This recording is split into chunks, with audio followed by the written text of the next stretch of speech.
Hello students, in this video we'll find a formula for the number of independent components of the Riemann-Christoffel tensor. Let's recall that our Riemann-Christoffel tensor, RL, J, and P, is given by dxn of gamma L, J, P minus partial xp gamma L, J, N plus gamma N, A, L, gamma A, J, P minus gamma P, A, L, gamma A, and then J and N is our Riemann-Christoffel.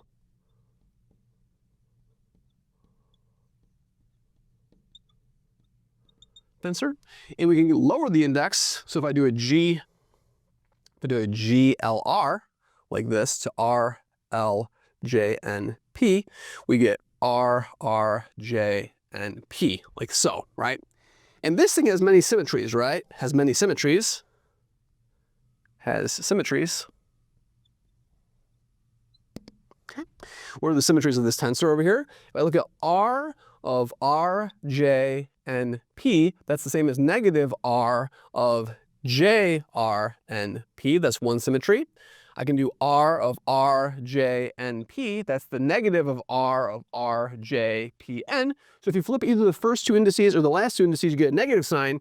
And if you flip the total indices, I have R, J, and P is equal to R, N, P, R, J, like this. So those are the trivial symmetries.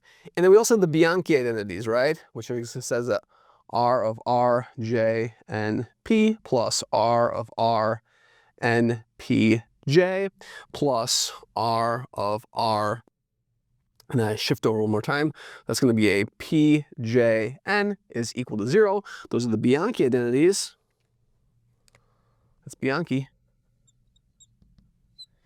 And these Bianchi identities reduce to these other simple identities, the first three, if any index repeats.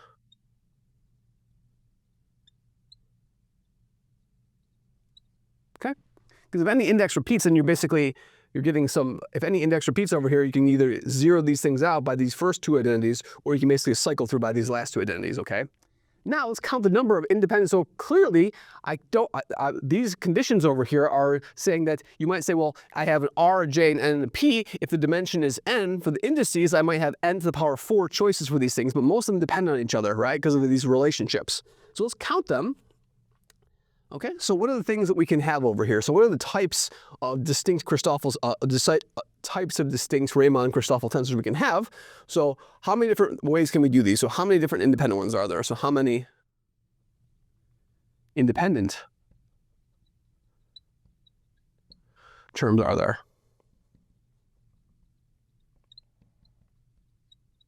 Okay, so what types can we have? We can have type 1, which looks like R, Rj, and then Rj like this, where R and J are distinct. So how many ways can we do these type 1 things? Well, I have to pick two indices, right? So if that's going to be from n total variables, choose 2 of this type. Okay? Where R and J are distinct, right? So I just pick 2 of the indices, R and J, and those things will all be independent, right? What are my type 2s?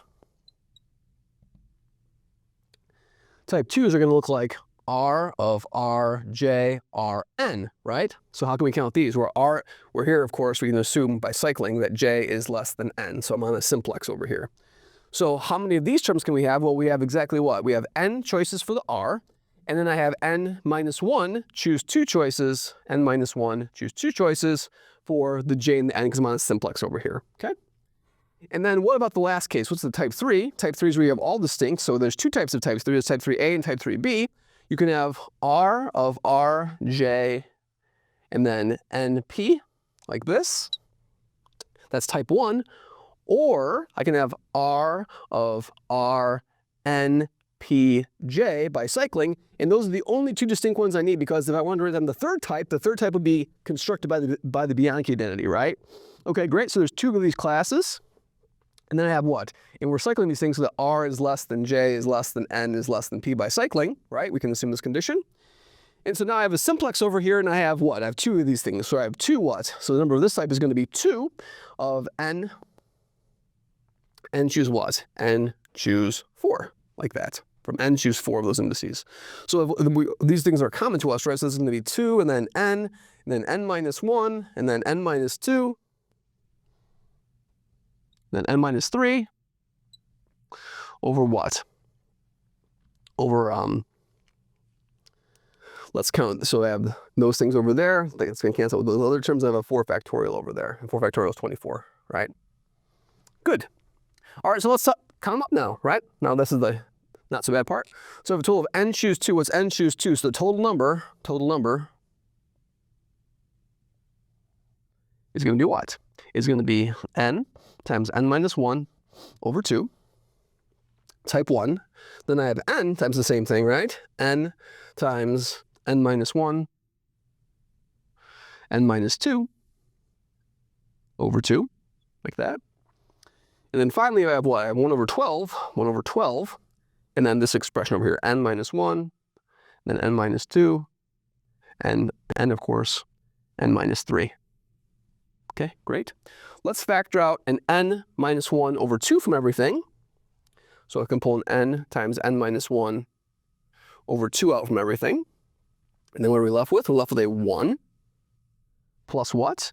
Plus n minus 2, n minus 2. And then what? And then I pull out a 1/6 over here. And then we'll have an n minus 2, n minus 2, n minus 3. Like that. And so now let's do a little bit of rearranging over here. So this over here is really just an n minus 1, right? N minus 1.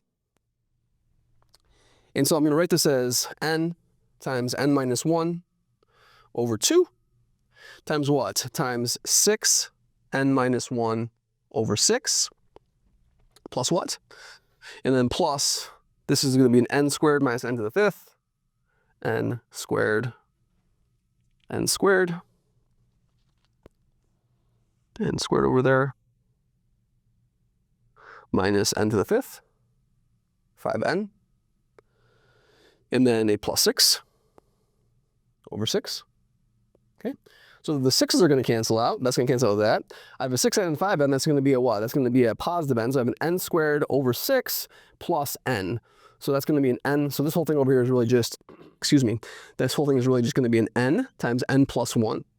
N times n plus 1 over 6. And so we get our final formula over here. Our final formula for the number of distinct terms in the Riemann-Christoffel tensor is n squared. And then n minus 1 times n plus 1 is n squared minus 1 divided by 12. And that's the total number of distinct Christoffel symbols we have for in space of dimension n. Now, what's one really important thing to do over here? When the dimension is equal to 2, what did we get? What is this formula going to give us? This is going to be a 4, and that's going to be a 3. So when n is equal to 2, there's only 1, right? There's only one distinct Riemann-Christoffel tensor. What is it? It's R1212. You can check that's the only one that's going to be distinct. Now, it's the other sort of special case when you have like space-time when n is equal to 4, right? When n is equal to 4, you're going to have 16 and then 9. 16 times 9 over 12 is 20, right? You can get 20 distinct components over there. So those are two special cases which occur a lot, right? And so this gives us a very nice compact way of saying that even though there's, in principle, n to the 4 terms over here, we really have a deduction by all these symmetries, by the reflection symmetries and by the Bianchi identities. So it's very important to sort of limit the number of calculations we have to do sort of substantially when we have this deduction by these symmetries, and that's going to be important in further calculations. Thank you very much.